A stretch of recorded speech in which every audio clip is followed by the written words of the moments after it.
भेजे, अगासुर बगासुर नगासुर पूतना जैसे भेजे, पर वो सबको नष्ट कर देता है। क्या करूं? अरे पगले, तू बड़ा पागल है। तेरे यहाँ एक यो धनुष रखा है, तू अपने यहाँ धनुष यज्ञ का आयोजन कर और उसी यज्ञ आयोजन में दोनों को यहाँ बुलाओ। यहाँ तेरे पास बड़े बड़े मुश्तारों जैसे बलवान योद्धा हैं। जब वो दोनों यहाँ आ जाएं तो एक साथ उनको आक्रमण करके समाप्त कर देना। हाँ गुरुजी, ये युक्ति तुमने बहुत अच्छी बताई। जब नारद जी ने ऐसा कहा तो कंस बड़ी जोर से दहाड़ मार करके हंसने लगा, प्रसन्न हो रहा है। उसी समय कंस ने अपनी मंत्रिमंडल की बैठक बुलाई। कंस श्रद्धा नामक निरूपणः यवं ब्रह्मायुक्तबोधनं सर्वार्थरूपविचरणः। जैसे कंस मन में विचार करने लगा, बोला भैया हमारे मन में कुछ परिवर्तन हुआ है और मैं जो वृंदावन में तो बड़े बलवान योद्धा शिष्य रूप में बालक है, मैं उन दोनों के दर्शन करना चाहता हूँ कि आखिर वो है कैसे। उसी समय अक्रूर जी को बुलाया गया और कहा कि तुम्हें कल दोनों पुत्रों को लेने जाना होगा, कृष्ण और बलराम। अक्रूर जी ने कहा नहीं, मैं नहीं जा सकता। जब बार बार विनती की, अंत में जब कंस को क्रोध आ गया तो उसने कहा अगर तुम नहीं जाओगे तो मैं तुम्हारी जीवन लीला को समाप्त कर दूंगा। बोलो क्या राय है? अक्रूर जी ने मन में विचार किया, भैया यार ये हाथ से मरे वाते तो वहीं चलो, वही अच्छा है। अक्रूर जी मन में सोचते हैं कि मैं उन दोनों छोटे छोटे बच्चों को लेने जा रहा हूँ, ये मैं अच्छा नहीं कर रहा। पर दूसरे रूप से सोचते हैं अगर मैं नहीं गया तो ये दुष्ट मेरी जीव हत्या करेगा, मुझे दंड देगा। इससे तो भला मेरा सौभाग्य है जब मैं वृंदावन जाऊंगा तो वहाँ स्वयं नारायण के दर्शन करूंगा। अक्रूर जी ऐसा सोच करके और पुनः सवेरे ही चल दिए। दिन निकलते ही रथ पर सवार है। जैसे अक्रूर जी चले जा रहे हैं तो मथुरा से वृंदावन कोई दूर नहीं है, पर अक्रूर जी का ऐसा भाव है कि मैं उस समय पहुंचना चाहता हूं जिस समय कन्हैया स्वयं अपना गौ चारण करके लौट करके आ रहे हैं। आज धीरे धीरे चले जा रहे हैं। रथ को वृंदावन से थोड़े बाहर ही रोक दिया। वहां से जैसे संध्या के समय गोधूल का समय हुआ तो प्रभु कन्हैया गौ चारण करके पुनः गौओं के पीछे पीछे चल रहे थे। बालू में कन्हैया के बड़े छोटे छोटे पग चिन्ह बने हुए हैं और उन्हीं पग चिन्हों को अक्रूर जी बालू को उठा करके अपने सिर पर डालते हुए जा रहे हैं। अपने जीवन को धन्य कहते हैं। धीरे धीरे जब कन्हैया अपने घर पहुंच गए तो पीछे से अक्रूर जी पहुंच जाते हैं। जैसे अक्रूर जी वृंदावन में प्रवेश कर गए तो वहीं नंद बाबा को बैठे हुए देखा। नंद बाबा ने जैसे अक्रूर जी को अक्षमत आना देखा, तुरंत खड़े हो गए और खड़े होकर के अक्रूर जी की ओर निहारने लगे। बोले भैया आपका अक्षमत आना कैसे हुआ? कहने लगे 4 मिले 64 खिले 20 रहे कर जो, हर जन से हर जन मिले तो बैठे साथ करो। 4 मिले 64 खिले।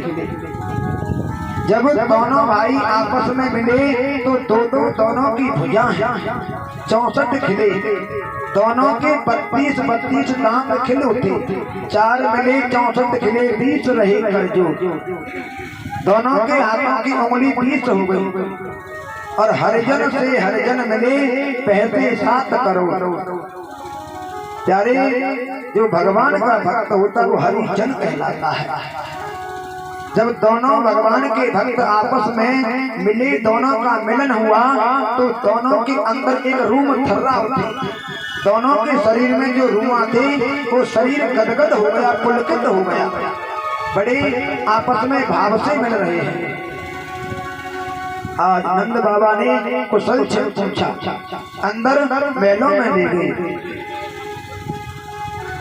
अंदर महलों में जाकर के बिठाया और नंद बाबा कहने लगे, भैया आपका अक्षत आना कैसे हुआ? जब नंद बाबा ने इतने शब्द कहे तो उसी समय अक्रू जी की आंखों से पानी झरने लगा। नंद बाबा भी थोड़े व्याकुल हुए। भैया आपका आना तो सही है, शुभ है, पर आपका जो कड़ा शरीर हो रहा है ये क्या बात है? अक्रू जी कहने लगे, बाबा हाँ हाँ बोलो। बाबा उस कंस ने क्या, आगे बोलो। वो मथुरा का जो कंस है उसने कृष्ण और बलराम दोनों को बुलाया है। नहीं भैया इन दोनों को नहीं भेज सकता मैं। क्या कह रहे हो तुम? बाबा अगर तुमने दोनों को मेरे साथ नहीं भेजा तो वो कंस मुझे मार देगा। पूरी रात्रि दोनों में यही बातें चलती रही। सुबह प्रातः होने से पहले रात्रि के 4 बजे नंद बाबा को रात्रि में नींद नहीं आई। पूरी रात नंद बाबा रोते रहे। जैसे सवेरे के 4 बजे और अपने पलंग को छोड़ करके और चल करके वहां से नंद रानी के भवन में पहुंच जाते हैं। उसी समय यशोदा माता शयन कर रही थी। नंद बाबा अंदर आंगन में गए और आंगन में जाकर के पहले तो रोने लगे। कहते हैं आज जो इस आंगन का आनंद है वो चला जाएगा।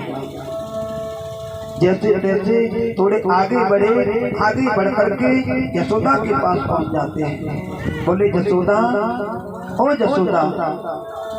यशोदा माता ने देखा, स्वामी आप इस समय यहाँ? हाँ क्या बात है? यशोदा अब तुम अपनी निंदा को छोड़ दो। क्यों? क्या बात है बाबा? यशोदा मैं कहना चाहता हूँ कि अब तुम्हारे सोने के दिन तो समाप्त हो गए और यहाँ से आगे रोने के दिन प्रारंभ हो रहे हैं। क्यों? क्योंकि मैं यशोदा तुझे आज एक गूढ़ रहस्य बताने जा रहा हूँ जो मैंने अब तक से छिपा करके रखा। यशोदा जी ने इतना सुना तो तुरंत अपने पलंग से खड़ी होकर के नंद बाबा के सामने आ गई। अरे स्वामी ऐसा कौन सा रहस्य है जो तुमने मुझे नहीं बताया? हाँ यशोदा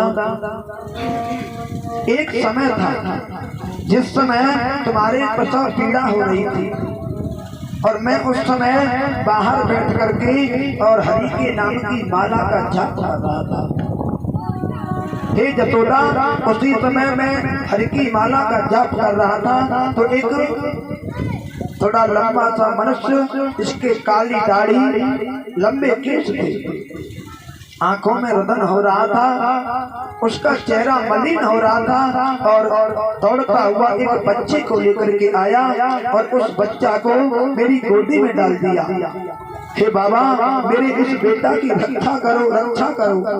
मैंने कहा भैया क्या बात है? बाबा उस दुष्ट कंस ने मेरे 6 पुत्रों को मार दिया है, अब की बार इस पुत्र की आप रक्षा कर दो। हे यशोदा उसी समय तुम्हारे गर्भ से एक कन्या ने जन्म लिया था और तुम्हारे ऊपर माया का पर्दा था। उस कन्या को उठा करके मैंने उस महान पुरुष को दे दिया और उस बेटा को तुम्हारे पास लाकर के सुला दिया और वो बेटा कोई और नहीं, वो यही कृष्ण है, कृष्ण।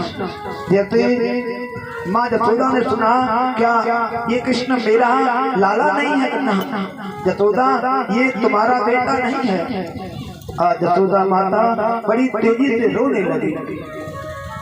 जब माता आंगन में रुदन करने लगी तो उसी समय कन्हैया जी सो रहे थे, जगकर के माता के पास आ जाते, बोले मैया तो रो क्यों रही है? आज मैया रुदन कर रही है कि नहीं बेटा, मुझे नहीं मालूम कि तू चला जाएगा मुझे छोड़ करके। मैंने तो तुझे बड़े कष्ट दिए, छोटी छोटी बातों पर मैंने तुझे बड़ा दंडित किया, तुझे साथी लगाई, चांटे लगाई। बेटा एक एक मटकी के पीछे जब भी गोपियां उल्हाना लेकर के आती तो मैं तुझे बड़ा डांट देती। कृष्ण अगर हो सके तो सारे मेरे अपराधों को क्षमा कर दे। आज कृष्ण भी रो रहे, कहते हैं माता मैं तुझे छोड़ करके कभी नहीं जाऊंगा। नहीं बेटा तू मुझे छोड़ करके जरूर जाएगा। माता और कन्हैया का रुदन होते होते दिन निकल आता है। सुबह प्रातः काल हुआ, पूरे वृंदावन में शोर मच गया, सभी प्रजा मनाने। अरे सुनो, कोई मथुरा से क्रूर नाम का अक्रूर व्यक्ति आया है और वो हमारे कृष्ण आनंद को अपने साथ ले जाना चाहता है। सभी गोपियां अपने अपने घर परिवार को छोड़ करके और माँ यशोदा के आंगन में आ जाती हैं, रुदन मचा रही है। कन्हैया भी सभी गोपियों को देख करके रो रहे हैं। गोपियां कहती है कृष्ण हे माधव, अगर तुम्हें जाना था तो हमसे इतना प्रेम क्यों किया? कन्हैया कहते नहीं गोपियों, मैं तुम्हें छोड़ करके कभी नहीं जा सकता। उधर नंद बाबा सामने खड़े हैं, रुदन मचा रहे हैं कि जानो बेटा आज मेरे प्राण जा रहे हैं। जैसे कन्हैया थोड़े वहां से हटे, आंगन से बाहर को निकले तो खड़क की तरफ ध्यान गया। वहां जाकर के देखा तो सभी गौ रुदन मचा रही हैं, मानो वो ऐसे कहना चाहती है कृष्ण हमसे ऐसा कौन सा अपराध हो गया जो तुम आज हमें छोड़ करके जाना चाहते हो? किसी गौ के मुख में चारा है, बेचारी चारा चबाना ही भूल गई, ऐसे करके कहती है हे कृष्ण तुम हमें छोड़कर क्यों जा रहे हो? क्या हमसे कोई गलती हो गई? छोटे छोटे बछड़ा हैं वो रमा रहे हैं, हे कन्हैया तुम्हारे जाने के बाद हमें कल चुबाने के लिए कौन लेकर के जाएगा? हे कृष्ण तुम्हारे बिना इस बंसी की मधुर तान हमें कौन सुनाएगा? आगे चल करके देखा तो पशु पक्षी भी रो रहे हैं। जैसे अक्रूर जी ने कहा ये कृष्ण ज्यादा देर नहीं करनी है, चलो रथ में विराजमान हो जाओ। उसी समय माता यशोदा रोती हुई अंदर महलों में गई और मटकी में मक्खन रखा हुआ था दूसरे दिन का, और आधी रात्रि की बासी रोटी को लेकर के उस पर थोड़ा सा मक्खन रख करके बोली कन्हैया तेरे चले जाने के बाद मेरे आंगन में कोई माखन खाने वाला नहीं होगा। बेटा आज मेरे हाथ से आखिरी बार माखन तो खाता जा। कन्हैया कहते नहीं माता मैं तुझे छोड़कर के कहीं नहीं जा रहा। नहीं मेरे लाल तू मुझे छोड़कर के जरूर जाएगा। मुझे अगर ऐसे ही मालूम होती कि तू मेरा बेटा नहीं है तो बेटा मैं तुझे इतना कष्ट नहीं देती। माँ यशोदा कहने की बेटा अगर हो सके तो तू मेरे सारे अपराध क्षमा कर देना। अगर तूने अपनी माता देवकी को जाकर के बताया तो मुझे धिक्कार कहेगी। वो कहेगी तेरी मैया कि मैंने तुझे अपना लाल केवल पालन करने के लिए दिया था, न कि तुझे कष्ट देने के लिए दिया हो। हे लाल तू अपनी माता से जाकर के कुछ मत कहना। अंत में माता ने कहा रोती हो बेटा एक बात कहूँ कि तुझे लोग भगवान कहते हैं, अगर तू मुझे छोड़कर के जाना चाहता है तो तू मुझे अपने साथ लेकर के चल। हो सके तो मैं तो तेरी दासी बनकर के रह सकते हैं। जब इतने शब्द कन्हैया ने माता के मुख से सुने तो कन्हैया रोने लगे। बोले माता तू मेरी माँ है, और माँ पुत्र के सामने दासी बनकर के कहे तो पुत्र का संसार में जीना धिक्कार होता है। नहीं माता, मैं तेरा बेटा हूँ, मैं और किसी का बेटा नहीं।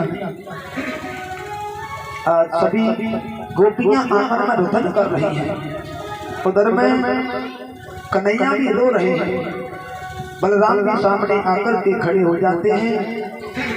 जैसे अक्रू जी ने कहा कन्हैया अब तो रथ पर सवार हो जाओ, उसी समय कन्हैया के अंदर भाव उमड़ने लगा और जैसे अक्रू जी ने कहा रथ पर सवार हो जाओ तो कन्हैया माँ यशोदा की तरफ देख करके और तेजी से रोने लगे।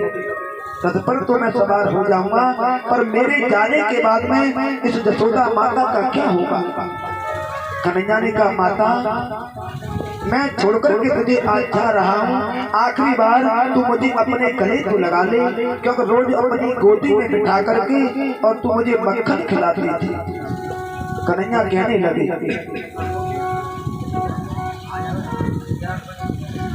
कि लगा लो मात सीने से, आज मथुरा को जाते हैं। लगा लो मात सीने से, आज मथुरा को जाते हैं। लगा लो मात सीने से, आज मथुरा को जाते हैं। लगा लो मात सीने से, आज मथुरा को जाते हैं। तुम्हारा लाडला कान्हा, लाडला कान्हा, तुम्हारा लाडला कान्हा, साथ बलराम जाते हैं। तुम्हारा लाडला कान्हा, साथ बलराम जाते हैं। लगा लो मात सीने से, आज मथुरा को जाते हैं। लगा लो मात सीने से, आज मथुरा को जाते हैं। रोवे यशोदा की मैया, रोवे यशोदा की मैया, रोवे यशोदा की मैया, मेरे आँखों से बहता है। रोवे यशोदा की मैया, मेरे आँखों से बहता है। जो बाबा नंद रोते हैं, जो बाबा नंद रोते हैं, जो बाबा नंद रोते हैं, आज मेरे प्राण जाते हैं। बाबा नंद रोते हैं, आज मेरे प्राण जाते हैं। लगा लो मात सीने से, आज मथुरा को जाते हैं। लगा लो मात सीने से, आज मथुरा को जाते हैं। तुम्हारा लाडला कान्हा, तुम्हारा लाडला कृष्णा, साथ बलराम जाते हैं। तुम्हारा लाडला कान्हा, साथ बलराम जाते हैं।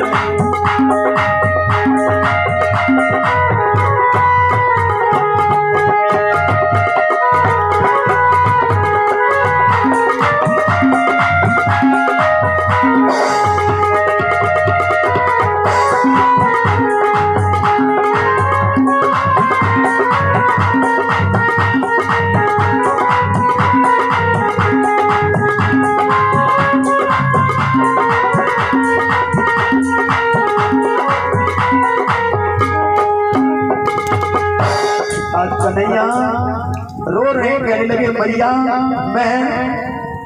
मुझे नहीं मालूम मुझे जन्म किसने दिया, केवल मैं तो केवल इतना जानता हूँ कि मेरी अगर माता है तो केवल यशोदा है, मैंने देवकी को देखा भी नहीं है। पर मैया मुझे जाना होगा, हो सके तो मैया तू मुझे क्षमा कर देना, मैं तेरी कोई सेवा नहीं कर सका। मैया रो रही है, कहती बेटा हो सके तो मेरे अपराध क्षमा कर देना। लगा लो बात सीने आज मथुरा को जाते, लगा लो बात सीने आज मथुरा को जाते, तुम्हारा लाडला कृष्णा, तुम्हारा लाडला कृष्णा, तुम्हारा लाडला कान्हा, तुम्हारा लाडला कान्हा, साथ बलराम जाते, तुम्हारा लाडला कान्हा, साथ बलराम जाते। सुरभि गैया रोती है, सुरभि गैया रोती है, साथ बछड़ा भी रोते हैं। सुरभि गैया रोती है, साथ बछड़ा भी रोते हैं। गोपी हर वाला, रोवे गोपी और बाला, कृष्ण क्यों छोड़ जाते हो। रोवे गोपी और बाला, कृष्ण क्यों छोड़ जाते हो। लगा लो बात सीने आज मथुरा को जाते, लगा लो बात सीने आज मथुरा को जाते, तुम्हारा लाडला कान्हा, तुम्हारा लाडला कान्हा, साथ बलराम जाते हैं। तुम्हारा लाडला कान्हा, साथ बलराम जाते। रोवे मित्र सीतामा, कि रोवे मित्र सीतामा, साथ बजो मंगल रोता है। रोवे मित्र सीतामा, साथ बजो मंगल रोता है। रोवे मित्र सीतामा, साथ बजो मंगल रोता है। रोवे मित्र सीतामा, साथ बजो मंगल रोता है। रोवे लाडली राधा, रोवे लाडली राधा, कृष्ण क्यों मथुरा जाते हो।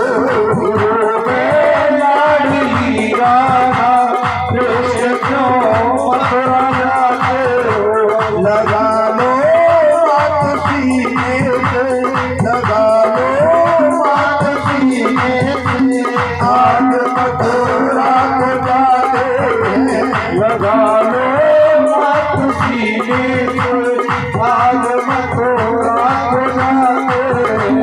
तुम्हारा लाडला कृष्णा, तुम्हारा लाडला कान्हा, आज मथुरा को जाते हैं। तुम्हारा लाडला कृष्णा, साथ बलराम जाते।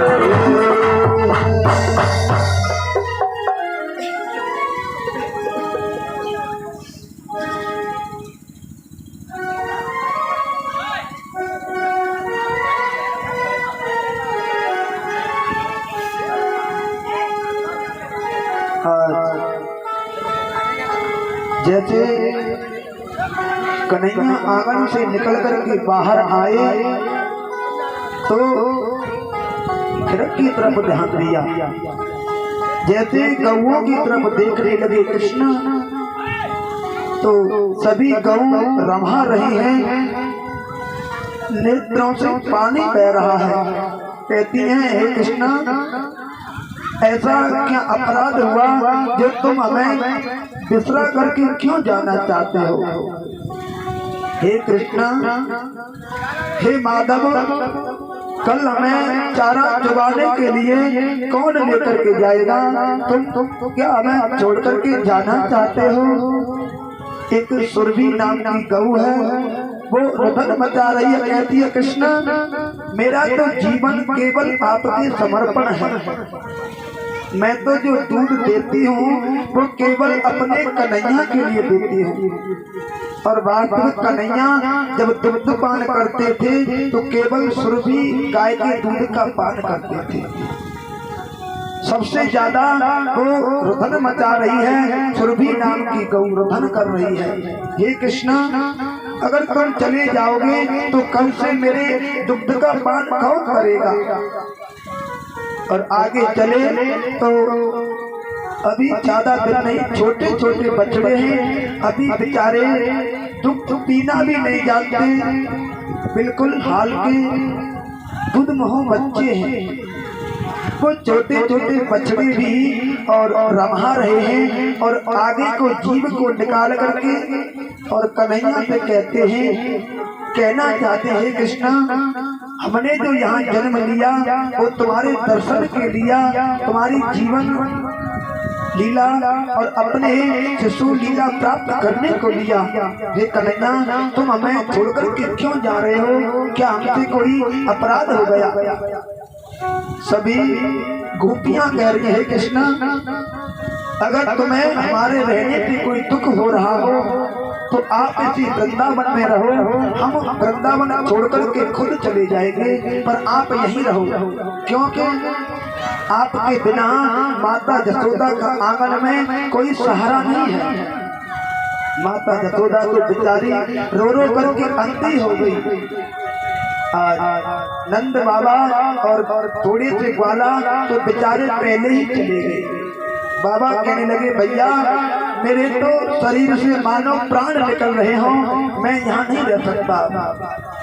आज कन्हैया जैसे रथ में सवार हुए हैं, रथ में सवार हुए कृष्ण ने अपनी माँ जसोदा के छोटे छोटे हाथों से आंखों के जल को पहुँचने लगे। माता मैं तेरा वही कृष्ण हूँ, मैं तेरा वही कन्हैया हूँ। माता मैं तुझे कहकर के जा रहा हूँ परसों पश्चामी, माता मैं जरूर परसों तेरे पास पुनः लौट कर के आ जाऊंगा। कन्हैया परसों की कहकर के माँ जसोदा से और रथ में चढ़कर के विराजमान हो जाते हैं। प्यारे रथ धीरे धीरे आगे बढ़ने लगा, सभी गोपियों के झुंड खड़े हैं। गोपियां रुदन मचा रही हैं, कहती है कन्हैया अगर तुम्हें हमें छोड़कर के जाना ही था तो इतना प्रेम क्यों किया? जो प्यारे प्रेम को कुछ लोग गुनाह समझते हैं। आज गोपियों ने कन्हैया से कुछ किया तो केवल प्रेम ही किया था, क्योंकि प्रेम ही ज्ञान से बढ़कर है, प्रेम भक्ति की सिद्धि है। अगर भगवान को प्राप्त करना है तो भक्ति करने से पहले, ज्ञान प्राप्त करने से पहले अपने हृदय में तुम्हें प्रेम की जागृति करनी होगी, तभी भगवान की भक्ति सार्थक होती है। गोपियां रुदन मचा रही हैं, कहती हैं अगर तुम जा सकते हो तो हमारे ऊपर रथ को उतार करके ले जाओ।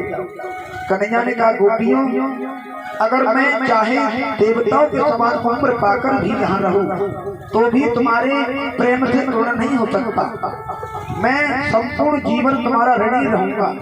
अब तुम पुनः लौट करके वापस जाओ, मैं पुनः मिलने को जरूर आऊंगा। गोपियों से झूठ बोल करके आज कन्हैया आगे चले हैं। जैसे रथ धीरे धीरे आगे चलने लगा, जब तक रथ की ध्वजा चमकती रही तब तक सभी गोपियां अपने नेत्रों से नीर बहाती रही और हे माधव, हे कृष्ण, हे कन्हैया विलाप करती रही और उनका जो हृदय है टूट गया। बेचारी ऐसे हो गई मानो कोई मणि का सर्प जिसकी मणि छिन गई हो और बिना मणि के सर्प व्याकुल हो रहा है। मानव गोपियों के आज साक्षात प्राण शरीर से निकल करके चले गए हो। जब तक ध्वजा दिखती रही तब तक विलाप करती रही। जब रथ की ध्वजा को दिखना बंद हो गया तो पुनः सभी गोपियां स्त्रीहीन लौट करके अपने अपने घर को आ गई। प्यारे वेदव्यास जी तो ऐसा लिखते हैं कि उस दिन पूरे वृंदावन में किसी के चूल्हे में अग्नि नहीं जली।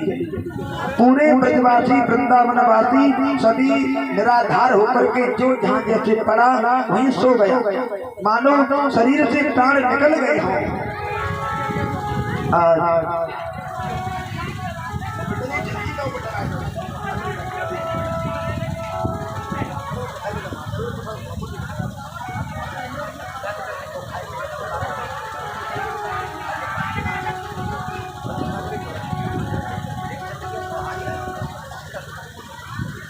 तो जैसे थोड़ा रथ आगे चला, प्रसाद घंटा में पीछे बांट पे, तो जैसे रथ आगे गया रथ यमुना किनारे पहुंच जाता है। यमुना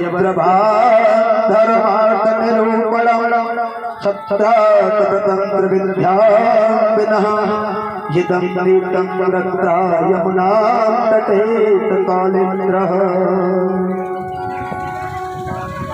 अक्रूरी रथ को लेकर के यमुना किनारे पहुंच गई। कोई बाहर को व्यक्ति आके देखे तो कितनी कहा के हो, वैसे कहेंगे कि ऐसे क्या होगा। परसों तारापुर के आदमी आए 4-5 आदमी, और वो जो पहले के धिक्कार है जा गाँव बता, हमारे गांव में खेरिया घासौर जीवनपुर तारापुर इतनी भीड़ होता पूरे स्कूल बनाया मत, कम से कम 12 से 14 आदमी भीड़, क्योंकि एकादशी के बिना वहाँ 5 कुंटल केला है जब्बार पर, और 5 कुंटल केलन में ऐसी व्यवस्था बनाई मजाले एक ठाड़ा रह जाए, और यहाँ ऐसे भागे बोलते हैं पीछे भी जैसे कि वो प्रसाद मिलन हो जाए। ये दिखा देते हैं बाहर के व्यक्ति न जाने में कितने दिनों से भूखे रहे, और ये समय पर प्रसाद समय मिलेगा कोई